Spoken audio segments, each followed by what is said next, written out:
नमो अरिहन्ताणम् नमो सिद्धाणम् नमो आयरीयाणम् नमो वज्झायाणम् नमो लोये सौवसावूणम् मोक्षमार्गस्य नेतारम् वेत्तारम् कर्मभूभृताम् ज्ञातारम् विश्वतत्त्वानाम् वंदे तत्गुणलब्धये। 1008 श्री मूलनायक आदिनाथ भगवान की जय। द्वासांग जिनवाणी माता की जय। आचार्य श्रेष्ठ आचार्य गुरुवर श्री 108 पूज्यपाद स्वामी महाराज की जय। आचार्य श्रेष्ठ आचार्य गुरुवर श्री 108 विद्यासागर जी महाराज की जय। जगत पूज्य निर्यापक श्रमण मुनि पुंगव श्री 108 सुधा सागर जी महाराज की जय। समस्त मुनि संघ की जय। आलोक मोदी स्वाध्याय सुधा यूट्यूब चैनल पर आप सभी दर्शकों का एक बार पुनः हार्दिक स्वागत, हार्दिक अभिनंदन। सर्वार्थ सिद्धि ग्रंथराज की इस स्वाध्याय श्रृंखला में प्रथम अध्याय का अपना स्वाध्याय चल रहा है, जिसके अंतर्गत हम सम्यक ज्ञान के बारे में समझ रहे हैं। सम्यक ज्ञान के आचार्यों ने 5 भेद किए: मति ज्ञान, श्रुत ज्ञान, अवधि ज्ञान, मनःपर्यय ज्ञान और केवलक ज्ञान, जिनमें से 4 ज्ञान छायोपशम्यक ज्ञान है और एक केवल ज्ञान छायक ज्ञान कहलाता है।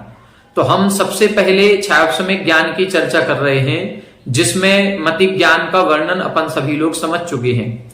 मति ज्ञान किसे कहते हैं, मति ज्ञान कैसे उत्पन्न होता है, मति ज्ञान के भेद प्रभेद कितने होते हैं, मति ज्ञान करने की प्रोसेस क्या होती है, इत्यादि सभी विषयों को हम लोगों ने विस्तार से समझ लिया है।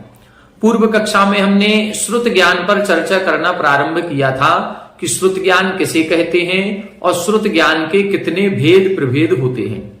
तब इधर बताया था कि श्रुतम मति पूर्वम द्वैनेक द्वादश भेदम। श्रुत ज्ञान मति ज्ञान पूर्वक होता है, इसके 2, अनेक और 12 भेद होते हैं। श्रुत ज्ञान को मति ज्ञान पूर्वक कहा है। मति ज्ञान पूर्वक का मतलब मति ज्ञान इसका कारण है और श्रुत ज्ञान कार्य है। मति ज्ञान पूर्व में होगा, उसके बाद जब मति ज्ञान के द्वारा जिस पदार्थ को जाना जाता है उसमें जो विशेष ज्ञान प्राप्त होता है उसे हम श्रुत ज्ञान कहते हैं। प्रश्न इधर आया था कि जैसा कारण होता है वैसा ही कार्य होता है, तो जब मति ज्ञान कारण में है तो कार्य श्रुत ज्ञान रूप कैसे हो सकता है, वह भी मति ज्ञान होना चाहिए। तब इधर इन्होंने बताया था कि ऐसा कोई एकांत नहीं है कि जैसा कारण हो वैसा ही कार्य हो। इन्होंने उदाहरण दिया था कि जैसे दंड आदि भी घट आदि बनाने में निमित्त होते हैं, लेकिन फिर भी दंड कारण होते हुए दंड अलग है और मिट्टी का घड़ा अलग होता है। मिट्टी का घड़ा दंड्यात्मक नहीं होता है। फिर इधर इन्होंने कहा था कि जो मति ज्ञान है, कई बार ऐसा होता है कि मति ज्ञान होता है लेकिन श्रुत ज्ञान नहीं हो पाता है। इसका मतलब है कि मति ज्ञान के होने पर श्रुत ज्ञान हो ही कोई जरूरी नहीं है, और मति ज्ञान पूर्व में जो कारण बताया गया है वो निमित्त मात्र बताया गया है। श्रुत ज्ञान जो होता है वो श्रुत ज्ञानावरण कर्म के क्षयोपशम से होता है। मति ज्ञान कारण है, लेकिन श्रुत ज्ञान जब भी होगा वो श्रुत ज्ञानावरण कर्म के क्षयोपशम से होगा। कई बार ऐसा होता है कि मति ज्ञान इंद्रियां अनिंद्रिय के निमित्त से होता है, तो इंद्रियां और अनिंद्रिय जो है वो जानते हैं पदार्थ को, लेकिन यदि हमारे श्रुत ज्ञानावरण कर्म का तीव्र उदय है तो हमें फिर पदार्थों का विशेष ज्ञान नहीं होने पाता है। तब इधर उन्होंने लिखा था कि मति ज्ञान मात्र सामान्य निमित्त है, श्रुत ज्ञान तो श्रुत ज्ञानावरण कर्म के क्षयोपशम से होता है। फिर इधर इन्होंने एक जिज्ञासा की थी कि श्रुत ज्ञान को अनादि निधन कहा गया है, और जब आप यदि इसको मति ज्ञान के द्वारा उत्पन्न होना मानेंगे तो फिर यह अनादि निधन कैसे रहा? फिर तो ये मति ज्ञान से उत्पन्न हुआ, हमारी आंख ने देखा और देख करके जो पदार्थ का विशेष ज्ञान हुआ तब श्रुत ज्ञान हुआ, तो फिर तो ये शादी हो गया, और शादी और शांत होने से ये फिर पौरुषेय हो गया, और पौरुषेय होने से फिर ये अप्रामाणिक हो गया। तब इधर इन्होंने दोनों प्रश्नों का उत्तर दिया था कि ऐसा नहीं है कि अनादि निधन है। इधर अनादि निधन जो कहा गया है वो एक अपेक्षा से कहा गया है, द्रव्य सामान्य की अपेक्षा से। जब द्रव्य सामान्य की मुख्यता करेंगे तो द्रव्य अनादि काल से हैं और अनंत काल तक रहेंगे। इन द्रव्यों का, षड द्रव्यों का, 9 पदार्थों का, पंचास्तिकाय का, इनका वर्णन अनादि काल से होता आ रहा है, अनंत काल तक होता रहेगा। तो उस दृष्टि से तो ये कैसे हैं, अनादि निधन है श्रुत ज्ञान। लेकिन पर्याय दृष्टि से यदि हम देखेंगे या वर्तमान दृष्टि से विशेष अपेक्षा से हम देखेंगे तो श्रुत ज्ञान उत्पन्न होता है। जब हम विशेष ज्ञान करते हैं तो हमें वो श्रुत ज्ञान प्रकट हो जाता है। उस दृष्टि से ये सादी शांत होता है। अपौरुषेय की बात इधर जब इन्होंने की थी तब इन्होंने कहा कि ये कोई जरूरी नहीं है कि जिसके कर्ता का हमें पता ना हो, ज्ञान ना हो, तो वो अपौरुषेय हो जाएगा। और यदि हम ऐसा मानेंगे कि जिसके कर्ता का ध्यान नहीं है, हमें ज्ञान नहीं है और वो अपौरुषेय हो जाएगा, तो फिर चोरी आदि का उपदेश किसने दिया? हम ग्रंथों में पढ़ते हैं तो अचौर्याणुव्रत का उपदेश मिलता है, अहिंसाणुव्रत का, अहिंसा महाव्रत का, सत्य का, इनका उपदेश तो मिलता है, लेकिन चोरी करने का उपदेश किसने दिया यह किसी को ज्ञात नहीं है। और जब चोरी आदि 5 पापों का उपदेश किसने दिया यह ज्ञात नहीं है तो फिर ये अपौरुषेय हो जाएंगे और अपौरुषेय होने से फिर प्रामाणिक हो जाएंगे। तो ऐसा नहीं है कि हम यही कहें कि जो जिसका कर्ता हमें पता नहीं है वो अपौरुषेय है और अपौरुषेय ही प्रामाणिक होता है। कुछ चीजें पौरुषेय होने पर भी प्रामाणिक हो जाती हैं, कुछ चीजें सादी शांत होने पर भी प्रामाणिक हो जाती हैं। जैसे कुछ प्रत्यक्ष ज्ञान है, अवधि ज्ञान है, मनः पर्याय ज्ञान है, ये प्रतिपाती भी होते हैं, मतलब होने के बाद छूट भी जाते हैं। तो क्या अवधि ज्ञान और मनः पर्याय ज्ञान उत्पन्न हुआ और नष्ट हो गया तो जितने समय तक वह अवधि ज्ञान मनः पर्याय ज्ञान रहा, क्या उतने समय तक उसको प्रामाणिक नहीं माना जाएगा? माना जाएगा, इसमें कोई भी विरोध नहीं है।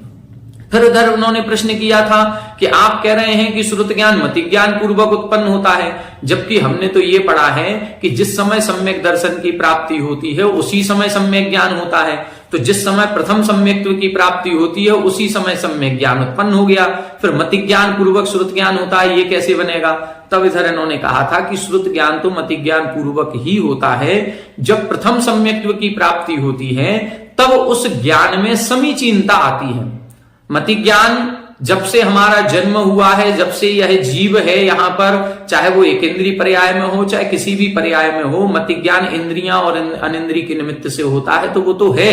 और उस पूर्वक जो श्रुत ज्ञान होना है, विशेष ज्ञान, वो भी है, ये तो अनादिकाल से बना रहेगा। लेकिन इस ज्ञान में समीचीनता सम्यक दर्शन के निमित्त से आती है। जब तक हम मिथ्या दृष्टि है, मिथ्यात्व का उदय है, तब तक वही ज्ञान कुमति ज्ञान और कुश्रुत ज्ञान की श्रेणी में आएगा।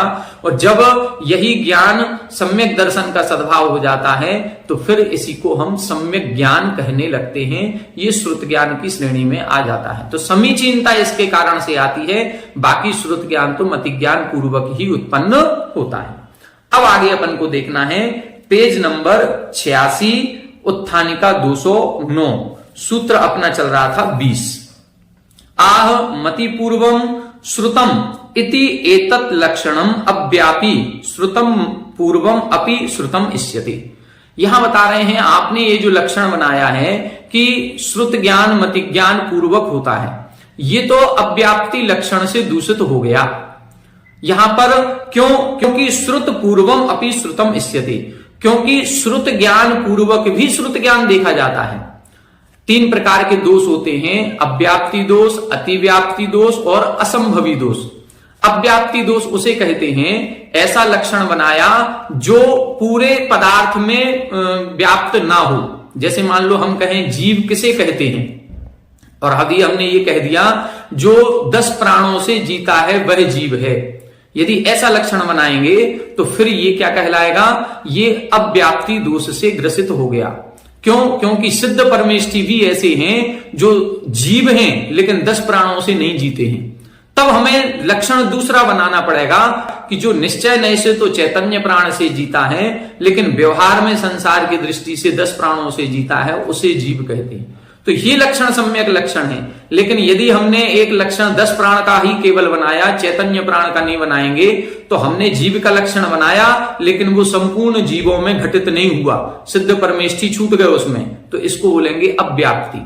यदि हम ये कहें कि लक्षण ऐसा बनाया जाए जो जीव में तो घटित हो ही रहा है, साथ में अन्य द्रव्यों में भी घटित हो गया। यदि कोई पूछे जीव किसे कहते हैं, तो जिसमें स्पर्श रस गंध वर्ण नहीं पाया जाता, जो अमूर्तिक होता है, उसे जीव कहते हैं। यदि हम ऐसा लक्षण बनाएंगे तो फिर अमूर्तिक तो धर्म द्रव्य भी है, अमूर्तिक तो अधर्म द्रव्य भी है, अमूर्तिक तो आकाश और काल भी है, तो फिर ये भी जीव ठहर जाएंगे।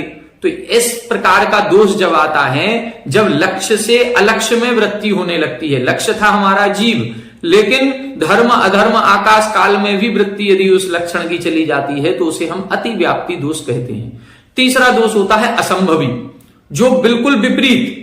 जीव किसे कहते हैं? जो स्पर्श रस गंध वर्ण से सहित होता है, उसे जीव कहते हैं। यदि ये बना दिया तो ये तो जस्ट अपोजिट हो गया, जीव अमूर्तिक होता है और आपने मूर्तिक बता दिया। तो इस प्रकार से 3 प्रकार के दोष होते हैं। लक्षण जो बनाया जाता है वो तीनों दोषों से रहित होना चाहिए। इधर अब ये प्रश्न कर रहे हैं कि आपने जो लक्षण बनाया कि श्रुत ज्ञान मति ज्ञान पूर्वक होता है, ये लक्षण तो अव्याप्ति हो गया, क्योंकि श्रुत ज्ञान पूर्वक भी होता है, ऐसा देखा जाता है। उदाहरण ये बता रहे हैं, तद यथा, जैसे शब्द परिणत पुद्गल स्कंधात আহিत वर्ण पद वाक्यादि भावात चक्षुरादि विषयाच आद्य श्रुत विषय भावम आपन्नात अव्यभिचारिणः कृत संगीतिर्जनु घटात जल धारणादि कार्यम संबंध्यंतरम प्रतिपद्यते धूमादेह व अग्न्यादि द्रव्यम तदा श्रुतात श्रुत प्रतिपत्ति इति। ये जिज्ञासा इधर उन्होंने की है कि श्रुत ज्ञान पूर्वक भी श्रुत ज्ञान होता है, आप कह रहे हैं मति ज्ञान पूर्वक होता है।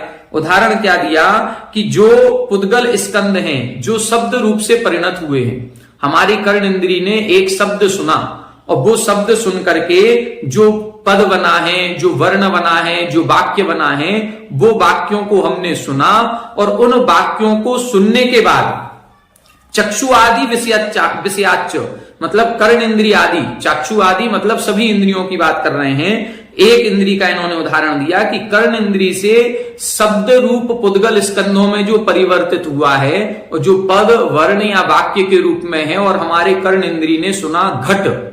अब ये जो घट सुना है, ये घट सुनना मात्र क्या हो गया? सुनना मात्र तो हो गया मति ज्ञान, लेकिन उस घट से हमें घट पर्याय का ज्ञान हो गया कि घड़ा कैसा होता है। ये क्या हो गया? ये श्रुत ज्ञान हो गया। लेकिन यदि हमने घड़े के बारे में पहले से सुन रखा है कि घड़े में पानी रखा जाता है, और जब घड़े में पानी रखा जाता है तो वो ठंडा हो जाता है, गर्मियों में घड़े का पानी यूज करना चाहिए, यदि इस प्रकार से यदि हमें पहले से घट के बारे में ज्ञान है, तो हम घट सुनते ही हमें घट का जल धारण आदि जो उसकी विशेष ज्ञान है, वह विशेष ज्ञान भी हो जाएगा। और जब वह विशेष ज्ञान हो जाएगा तो ये जो विशेष ज्ञान उत्पन्न हुआ है, वो घट शब्द सुन करके जो हमें श्रुत ज्ञान हुआ था, उस श्रुत ज्ञान से ही हमें इसका जल धारण आदि विशेष ज्ञान हो गया। तो ये जो हमें विशेष ज्ञान हुआ, ये तो श्रुत ज्ञान से ही श्रुत ज्ञान उत्पन्न हुआ, ना कि मति ज्ञान से श्रुत ज्ञान। पहला जो हमने घट शब्द सुना वो कर्ण इंद्री से सुना, ये तो मति ज्ञान पूर्वक हुआ। फिर मति ज्ञान पूर्वक जो घट का हमें एक कल्पना बनी कि घड़ा कैसा होता है, ये श्रुत ज्ञान हो गया, ये मति ज्ञान पूर्वक हुआ। लेकिन यदि हमें पहले से घड़े आदि का कुछ ज्ञान है, तो फिर श्रुत ज्ञान पूर्वक ही श्रुत ज्ञान हुआ है। जैसे उदाहरण दे रहे हैं, धूमादेह अग्न्यादि द्रव्यम, जैसे धुएं आदि के द्वारा अग्नि आदि द्रव्य का ज्ञान होता है। मान लो कोई एक व्यक्ति है और उसने पहाड़ पर धुआं उठते हुए देखा, किसी ने कहा ये काला काला क्या है, तो किसी ने बताया कि ये धुआं है।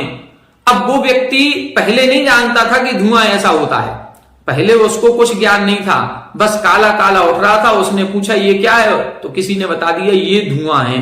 तो अब काला काला धुआं है, ये इसका पहले मति ज्ञान हुआ, मति ज्ञान से उसने जाना ये काला काला क्या है, किसी ने कहा ये धुआं है, तो ये हो गया श्रुत ज्ञान। अब उसको पहले से पता था कि धुआं वही होता है जहां अग्नि होती है, तो इसका मतलब है कि ये पहाड़ पर कहीं आग लग रही है। अब उसने कह दिया अरे इस पहाड़ पर तो आग लगी है। तो बोले तुम्हें कैसे पता कि इस पहाड़ पर आग लगी हुई है? वो बोला कि हमें पता है कि जहां जहां धुआं होता है वहां वहां अग्नि जरूर होती है। तो ये जो श्रुत ज्ञान उत्पन्न हुआ है कि धूम के द्वारा अग्नि का जो ज्ञान हुआ है, वह श्रुत ज्ञान से ही श्रुत ज्ञान उत्पन्न हुआ है, वह मति ज्ञान पूर्वक थोड़ी हुआ। तो फिर आपने जो ये लक्षण बनाया है कि मति ज्ञान पूर्वक ही श्रुत ज्ञान होता है, ये तो फिर अलक्ष्य में फिर तो ये लक्ष्य में ही पूर्ण वृत्ति नहीं हुई, इसलिए अव्याप्ति दोष आ गया। क्योंकि यहां पर पूरे रूप में आपने मति ज्ञान से श्रुत ज्ञान नहीं, श्रुत ज्ञान से भी श्रुत ज्ञान होता है, ऐसा आपको कहना चाहिए था। तब इधर उत्तर लिख रहे हैं नैष दोषः, ऐसा कोई दोष नहीं है। तस्यापि मति पूर्वकत्वम उपचारतः, वह जो श्रुत ज्ञान उत्पन्न हुआ है दूसरी बार, वह श्रुत ज्ञान भी मति ज्ञान पूर्वक ही कहलाया जाता है उपचार से। यहां उपचार शब्द लगा रहे हैं क्योंकि वह जो प्रथम श्रुत ज्ञान था वो मति ज्ञान पूर्वक हुआ है, और ये जो द्वितीय श्रुत ज्ञान हुआ है उसके लिए ये जो प्रथम श्रुत ज्ञान था वो मति ज्ञान के बराबर ही है। उस श्रुत ज्ञान में मति ज्ञान का उपचार किया जाता है, इसलिए ऐसा बन जाता है। श्रुतम अपि क्वचित मति ही इति उपचर्यते मति पूर्वकत्वात् इति। श्रुत ज्ञान को भी कभी कभी मति ज्ञान जैसा कह देते हैं, क्योंकि मति ज्ञान पूर्वक ही श्रुत ज्ञान होता है। कारण में कार्य का जब उपचार कर देंगे, मति ज्ञान पूर्वक श्रुत ज्ञान होता है, तो मति ज्ञान को भी हम श्रुत ज्ञान कह देंगे, इसलिए यहां पर ये उपचार से कथन बन जाएगा, तो इसमें कोई भी दोष नहीं आएगा। अब यहां पर बता रहे हैं 210 नंबर, भेद शब्द प्रत्येकम परिसमाप्यते। जो भेद शब्द है वो प्रत्येक के साथ लगा लेना चाहिए।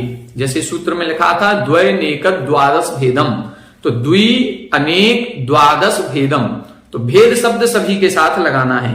द्विभेदम, अनेक भेदम, द्वादश भेदम इति, मतलब 2 भेद हैं, अनेक भेद हैं और 12 भेद होते हैं। किसके होते हैं? श्रुत ज्ञान के। द्विभेदम तावत, 2 भेद कौन कौन से हैं? अंग बाह्यम अंग प्रविष्टम इति। 2 भेद कौन कौन से करेंगे? अंग बाह्य और अंग प्रविष्ट। अंग बाह्यम अनेक विधम, अब अंग बाह्य के अनेक भेद कर रहे हैं। 10 वैकालिक उत्तराध्ययन आदि, ये 10 वैकालिक और उत्तराध्ययन सूत्र इत्यादि प्रकार से ये 14-15 ग्रंथ होते हैं। जैसे हमारा द्वादशांग है, ऐसे ही लगभग 14 प्रकार से ये उत्तराध्ययन सूत्र, 10 वैकालिक, सामायिक इत्यादि ये अंग बाह्य के ग्रंथ कहलाते हैं। अंग प्रविष्टम द्वादश विधम, अंग प्रविष्ट जो है वो 12 प्रकार का है। तो इन्होंने देखो तीनों के भेद बता दिए। पहले 2 भेद बताए, अंग बाह्य अंग प्रविष्ट, फिर अनेक भेद बताए थे और 12 भेद बताए थे। तो अंग बाह्य के अनेक भेद और अंग प्रविष्ट के 12 भेद। अब अंग प्रविष्ट के 12 भेद कौन कौन से हैं? तद यथा, जैसे आचारः, आचारांग, जो अपन जिनवाणी पूजन करते हैं, और जिनवाणी पूजन में अपन पढ़ते हैं पहलो आचारांग वखानो, दूजो सूत्रकृतम अभिलाषम। इस प्रकार से ये जो 12 अंग जो अपन द्वादशांग जिनवाणी माता की जय बोलते हैं, ये द्वादश अंग कहें या ये अंग प्रविष्ट के 12 भेद कहें, एक ही चीज है। अंग प्रविष्ट के जो ये 12 भेद हैं, इन्हीं को द्वादशांग कहा जाता है। तो ये 12 अंग हैं। इन्होंने अंग शब्द अभी इधर नहीं लगाया है, सीधा सीधा लिखा है आचारः, अपन बोलते हैं आचारांग। सूत्रकृतम मतलब सूत्रकृतांग, स्थानम स्थानांग, समवायः समवायांग, अपन अंग शब्द लगा देते हैं।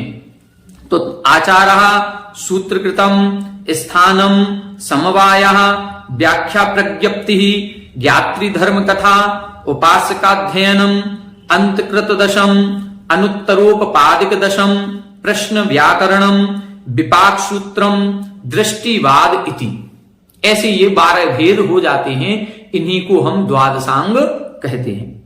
दृष्टिवाद पंचविधा, अब जो 12वां अंग है दृष्टिवाद नाम का, उस दृष्टिवाद नाम के अंग के 5 भेद करते हैं। वो 5 भेद कौन कौन से हैं?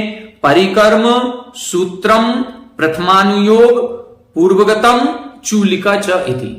ये दृष्टिवाद के फिर ये अपन ने 5 भेद किए, उसमें परिकर्म, सूत्र, प्रथमानुयोग, पूर्वगत और चूलिका। अब इन 5 भेदों में जो पूर्वगत है, उस पूर्वगत के भी 14 विधम अर्थात 14 भेद करते हैं। 12वां अंग, 12वें अंग के 5 भेद किए, 5 भेदों में जो पूर्वगत है, उस पूर्वगत के अपन कितने भेद करेंगे? 14 भेद करेंगे। अब वो कौन कौन से 14 भेद हैं? उत्पाद पूर्व, अग्रायणीय पूर्व, वीर्यानुप्रवादम पूर्व, अस्ति नास्ति प्रवादम पूर्व। पूर्व शब्द सब में लगाएंगे, जैसे वहां अंग शब्द लगाना, यहां पर पूर्व शब्द लगाएंगे। ज्ञान प्रवादम, सत्य प्रवादम, आत्म प्रवादम, कर्म प्रवादम, प्रत्याख्यान नामधेयम, विद्यानुप्रवादम, कल्याण नामधेयम, प्राणावायम, क्रिया विशालम, लोक बिंदु सारम इति। ऐसे ये 14 पूर्व होते हैं, जो अपन बोलते हैं उपाध्याय परमेष्ठी 11 अंग और 14 पूर्व के धारी होते हैं। तो 11 अंग, द्वादशांग में से 11 अंग पूरे हैं। 12वें अंग के जो 5 भेद किए थे उनमें जो पूर्वगत हैं, उन पूर्वगत के 14 पूर्व हैं, उन सबके पाठी होते हैं, मतलब पूरा ज्ञान होता है। लेकिन फिर भी अभी कुछ बच गया। क्या क्या बच गया? जैसे 12वें के जो 4 भेद और थे, परिकर्म, सूत्र, प्रथमान योग और चूलिका, ये 4 का ज्ञान उनको नहीं है। तो जो उपाध्याय परमेष्ठी हैं वो 11 अंग 14 पूर्व के धारी होते हैं। जो श्रुत केवली या गणधर परमेष्ठी होते हैं वो संपूर्ण द्वादशांग के पाठी होते हैं। अंग और पूर्व में क्या अंतर है? अंग का ज्ञान बहुत थोड़ा होता है, पूर्व का ज्ञान बहुत विस्तारित होता है। अंग और पूर्व के ज्ञान को उदाहरण से कहा गया, जैसे कोई तालाब है, उस तालाब का जल अंग के समान है और जो समुद्र का जल है वो पूर्व के समान है। मतलब पूर्व, एक एक पूर्व का ज्ञान करना बहुत बड़ा, विशाल, बिल्कुल अगाध समुद्र के समान होता है। तो पूर्व ज्यादा बड़े हैं। अब इसमें भी जैसे अपन लोग भव्य अभव्य 2 प्रकार के जीव होते हैं। तो अभव्य जीव जो हैं, अभव्य जीव 11 अंग तक का पूरा ज्ञान कर सकते हैं, लेकिन पूर्व का ज्ञान उनको नहीं होता। अभव्य जीवों को 11 अंग तक का ज्ञान होगा। जो भव्य जीव हैं, भव्य जीव 11 अंग 9 पूर्व तक का ज्ञान तो कर लेंगे। फिर 10वां जो पूर्व होता है उसका नाम है विद्यानुप्रवाद या विद्यानुवाद। ये 10वें पूर्व का जब अध्ययन करते हैं तो 10वें पूर्व का अध्ययन करते ही कई प्रकार की विद्याएं सिद्ध हो जाती हैं। और जो विद्याएं सिद्ध होती हैं वो विद्याएं आकर के उन मुनिराज से कहती हैं कि हम आपको सिद्ध हुए हैं, बताओ क्या आज्ञा है, क्या काम करना है। तो जो मुनिराज या जो व्यक्ति उस विद्याओं को आदेश दे देते हैं या विद्याओं के वश में हो जाते हैं या विद्याओं को स्वीकार कर लेते हैं, वो वहीं से मिथ्या दृष्टि हो जाते हैं। तो जो 11 अंग 9 पूर्व तक का ज्ञान तो मिथ्या दृष्टि जीव को आसानी से हो जाता है, कोई दिक्कत नहीं। कौन? मिथ्या दृष्टि भव्य जीव।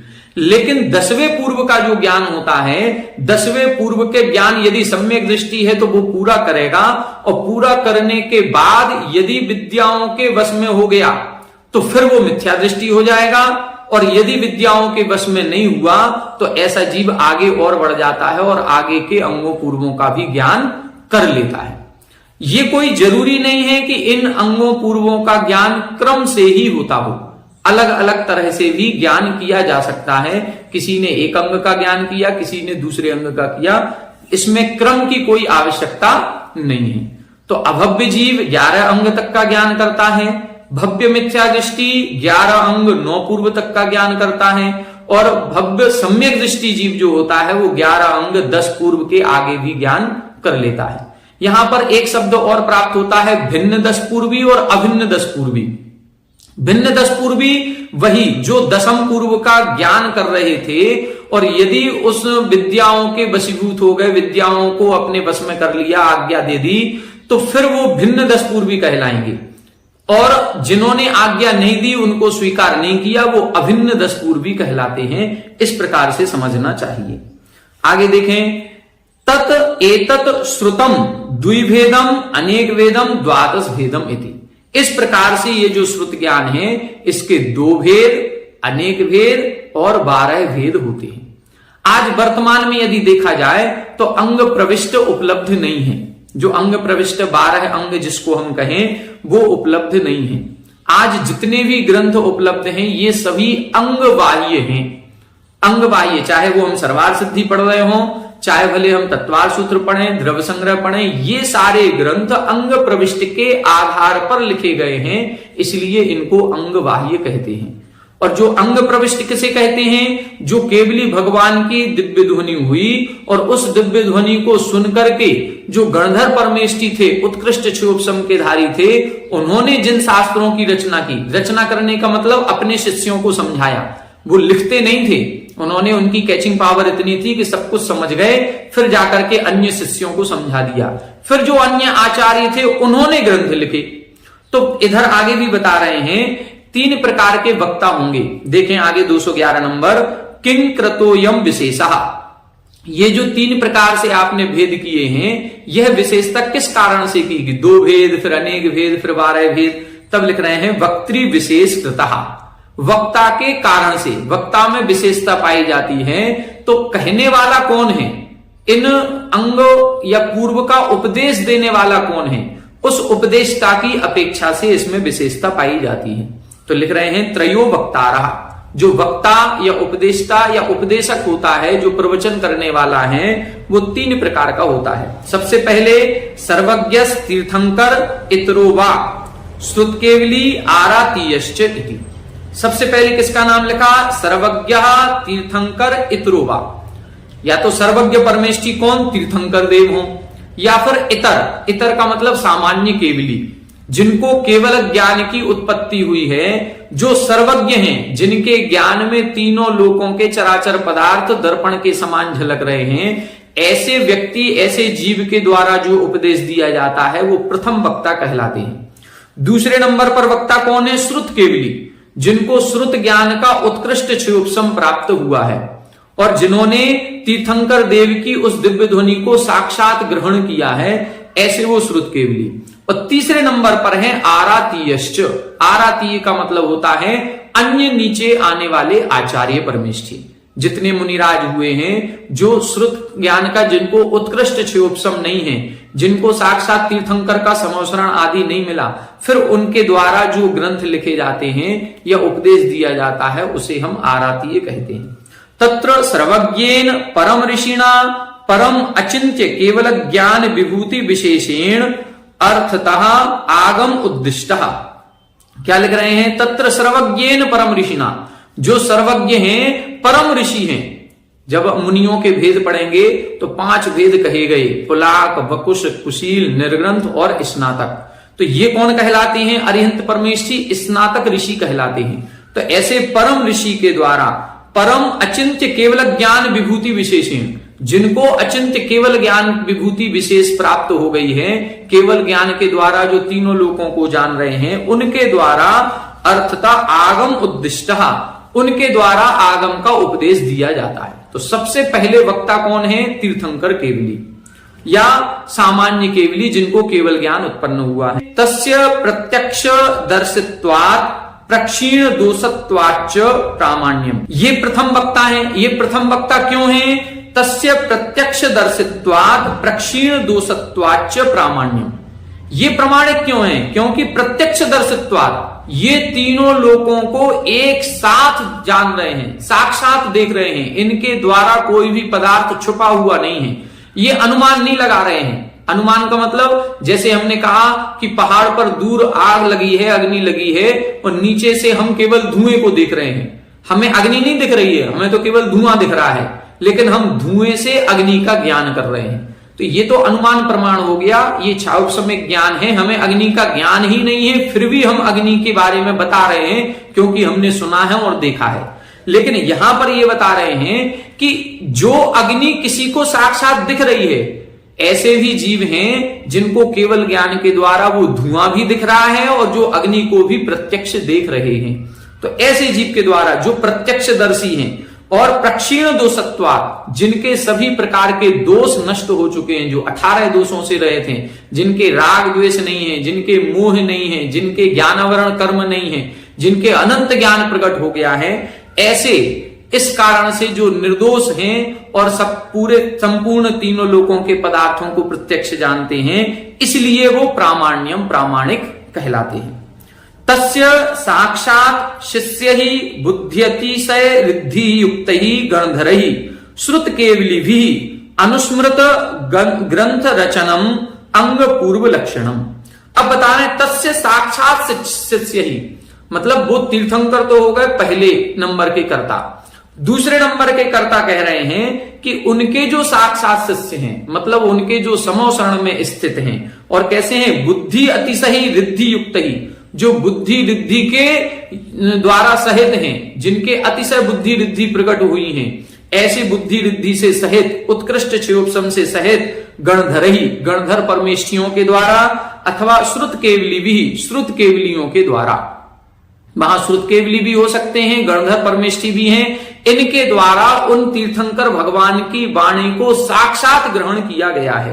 और उनके द्वारा अनुस्मृत ग्रंथ रचनम, उन्होंने जो तीर्थंकर भगवान की वाणी को ग्रहण किया है, उसके द्वारा जो ग्रंथों की रचना हुई है, उसको बोलते हैं अंग पूर्व लक्षणम। वो अंग और पूर्व कहलाएंगे। जो अंग की रचना हुई है, द्वादश अंग की या 11 अंग 14 पूर्व की रचना हुई है, ये किसके द्वारा लिखी जाती है? श्रुत केवली या गणधर परमेष्ठी के द्वारा लिखी जाती है। उपदेष्टा कौन थे? प्रथम उपदेष्टा थे सर्वज्ञ परमेष्ठी, दूसरे उपदेष्टा हो गए ये अपने श्रुत केवली या गणधर परमेष्ठी। तत्प्रमाणम तत्प्रामाण्यात, इनके ये जो वचन हैं, जो गणधर परमेष्ठी या श्रुत केवली ने कहे हैं, ये भी प्रामाणिक हैं। क्यों प्रामाणिक हैं? क्योंकि तत्प्रामाण्यात, क्योंकि ये अपने मन से कुछ नहीं कह रहे हैं, ये साक्षात केवली भगवान की वाणी को ही बता रहे हैं। तो केवली भगवान की वाणी होने से ये भी प्रामाणिक कहलाते हैं। आरातीय ही पुनः आचार्य ही, आरातीय किसे कहते हैं? जो और आचार्य परमेष्ठी हुए हैं, वो आचार्य परमेष्ठी।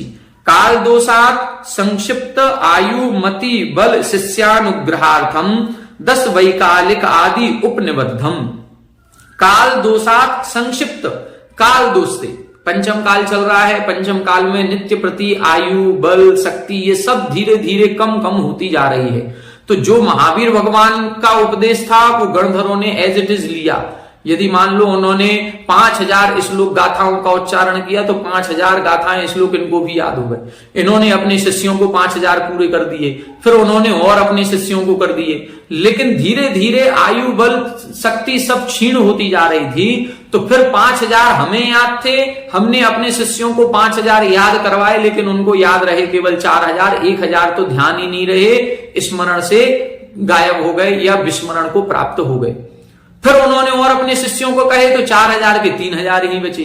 तो ऐसे ऐसे धीरे धीरे करते करते, पहले ग्रंथ रचना नहीं होती थी, लेखन कार्य नहीं होता था, केवल ओरली ही अपने ज्ञान को दूसरे तक पहुंचाया जाता था, ट्रांसफर किया जाता। तो ये उस समय मतलब घटने लगा था, शास्त्रों का लेखन होता नहीं था और श्रुत परंपरा धीरे धीरे घटने लगी थी। तब आचार्यों के द्वारा फिर ग्रंथ लिखे गए। जो आज अपन श्रुत पंचमी का पर्व मनाते हैं, ये आचार्य धरसेन महाराज की कृपा है। तो आचार्य धरसेन महाराज को कहा जाता है एक अंग का पूरा ज्ञान था। उन्होंने ये सोचा कि हमारे जाने के बाद ये ज्ञान हम तक ही सीमित रह जाएगा और खत्म हो जाएगा, आगे नहीं पहुंच पाएगा। इसलिए फिर उन्होंने 2 अन्य मुनिराजों को बुलाया, जो कि पुष्पदंत और भूतबली आचार्य के नाम से प्रसिद्ध हुए। कथानक आप सभी को प्राप्त है, पता है। तब उनके द्वारा वो जो ग्रंथों की रचना हुई है, उनको हम बोलते हैं अंगवाह्य। तब लिखना है काल दोषात संक्षिप्त आयु मति बल शिष्यानुग्रहार्थम, शिष्य के अनुग्रह के लिए। अन्य जितने हम सभी हैं, हम भी उनके शिष्य ही हैं। तो हम सभी के उपकार के लिए, जो भी स्वाध्याय करना चाहते हैं, उन सभी के उपकार के लिए 10 वैकालिक आदि उपनिबद्धम, 10 वैकालिक आदि ग्रंथों का जो रचना की गई है, वो रचना कहलाती है अंगवाह्य के रूप में आती है, और ये आचार्यों के द्वारा लिखी गई। ये प्रामाणिक है कि नहीं है? तब लिख रहे हैं ये भी प्रामाणिक है। तत् प्रमाण अर्थतः तत् एव इदम इति क्षीराणव जलम घट गृहीतम इव। ये जो ज्ञान आचार्यों के द्वारा हमको मिला है, ये प्रामाणिक कैसे है? यह भी उसी प्रकार से प्रामाणिक है, क्योंकि तत् एव इदम, क्योंकि वह ही यह है।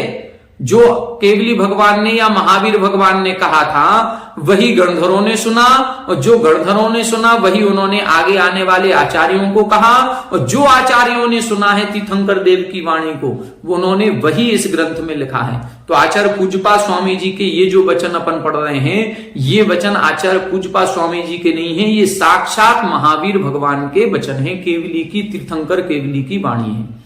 कैसे, क्या लिख रहे हैं? क्षीरणार्णव जलम घट गृहीतम। जैसे क्षीर सागर का समुद्र है, वो समुद्र अपनी जगह है, लेकिन उस समुद्र में हम गए और एक लोटा या एक घड़ा पानी भर करके हम अपने घर पर ले आए, तो हमारा जो घड़ा है या हमारे लोटे में जो जल है, यह वही जल है जो क्षीर सागर में है। बस इसी प्रकार से मान के चलें कि ये जो ग्रंथ हम पढ़ रहे हैं, इस ग्रंथ में जो भी श्रुत ज्ञान हमें प्राप्त हो रहा है, यह वही श्रुत ज्ञान है जो केवली भगवान तीर्थंकर केवली महावीर भगवान के द्वारा कहा गया था। उन्होंने जो कहा था वो समुद्र के रूप में बहुत विशाल था। आज हमारे पास जो थोड़ा सा है वो समझ लो एक घड़े में या एक लोटे में या एक कलश में रखे हुए जल के समान प्रामाणिक मानना चाहिए। तो इस प्रकार से ये श्रुत ज्ञान है। इस श्रुत ज्ञान के 2 भेद, 12 भेद और अनेक भेद होते हैं। 12 भेद आज वर्तमान में देखने में कहीं नहीं मिलेंगे, जो भी हैं ये अनेक भेद के अंतर्गत आते हैं। आज जो भी है ये अंग बाह्य कहलाते हैं। दूसरे श्रुत ज्ञान के 2 भेद और किए जाते हैं, द्रव्य श्रुत और भाव श्रुत। द्रव्य श्रुत जो अक्षरात्मक होता है, जो ग्रंथ जैसे ये लिखे गए हैं, ये द्रव्य श्रुत है। द्रव्य श्रुत कितना हो सकता है? जितने ग्रंथ लिखे गए हैं उतना। और भाव श्रुत क्या है? द्रव्य श्रुत में हमें कुछ नहीं आता है, लेकिन भाव अंतरंग में ग्रहण कर लेना। इन ग्रंथों का कहने का तात्पर्य क्या है, बस उस तात्पर्य को ग्रहण कर लेना। जैसे आचार्य पूज्यपाद स्वामी जी ने ही इष्टोपदेश ग्रंथ लिखा है, और उसमें एक श्लोक उन्होंने लिखा, जीवोन्यः पुद्गलश्चान्ये इत्यसौ तत्व संग्रह यदन्य दुच्यते किंचित सोस्तु तस्यैव विस्तरः। मतलब जीव अलग है और पुद्गल अलग है, यही सारे ग्रंथों का सार है। बस यदि ये चीज हमको प्राप्त हो गई, ये चीज का ज्ञान हमको हो गया कि जीव अलग और पुद्गल अलग है, बस यदि ये इतना सा हमें भाव श्रुत पता चल गया, तो फिर हमें द्रव्य श्रुत की आवश्यकता नहीं है। बिना द्रव्य श्रुत के भी हमें मोक्ष प्राप्त हो सकता है। जब अपन 10वां अध्याय पढ़ेंगे और सिद्धों में किस प्रकार से अंतर पाया जाता है, तब वहां एक श्रुत की अपेक्षा से अंतर लिखा है कि जो अनंतानंत सिद्ध परमेष्ठी हैं उनमें श्रुत ज्ञान कितना था, तब उत्कृष्ट से श्रुत ज्ञान कितना हो सकता है? संपूर्ण द्वादशांग का। लेकिन जघन्य से श्रुत ज्ञान कितना हो सकता है? उसके लिए लिखा 8 प्रवचन मात्रिका। 8 प्रवचन माताओं का मतलब जो हमको चलने की शिक्षा देती हैं कि इस मार्ग पर हमें कैसे चलना है। तो 8 प्रवचन मात्रिका है, 5 समिति और 3 गुप्ती का ज्ञान होना। यदि इतना सा ज्ञान हमको है तो समझ लो कि हमें मोक्ष प्राप्त करने से कोई नहीं रोक सकता। हम उतने जघन्य ज्ञान से भी मोक्ष प्राप्त कर सकते हैं। और बाकी संपूर्ण द्वादशांग का ज्ञान करें, कितने भी ग्रंथों को पढ़ें, उससे कोई हानि नहीं है, उससे विशेष ज्ञान होता है, उससे हमारे आत्म परिणामों में विशुद्धि और उत्कृष्ट होती जाती है। तो ये भाव श्रुत और द्रव्य श्रुत भी श्रुत ज्ञान के भेद किए जाते हैं। भाव श्रुत में केवल इतना ही लेना है, आत्मा अलग है और पुद्गल अलग है। ये सभी संसार के जितने पदार्थ हैं ये सब मोह माया के जंजाल हैं, इनसे राग द्वेष नहीं करना ही आत्मा का मूल लक्ष्य है। बस यदि ये हमको ज्ञान हो रहा है, जो अपन उसमें पढ़ते हैं कि एक शिवभूति मुनिराज थे, तुष्मास भिन्नम, उनको नमोकार मंत्र भी याद नहीं होता था, लेकिन उन्होंने दाल फटकती हुई एक महिला को देखा कि दाल अलग है और छिलका अलग है। बस इतना सा ज्ञान हुआ और इतने से ज्ञान से उनको केवल ज्ञान की प्राप्ति हो गई। तो वो भाव श्रुत कहलाता है।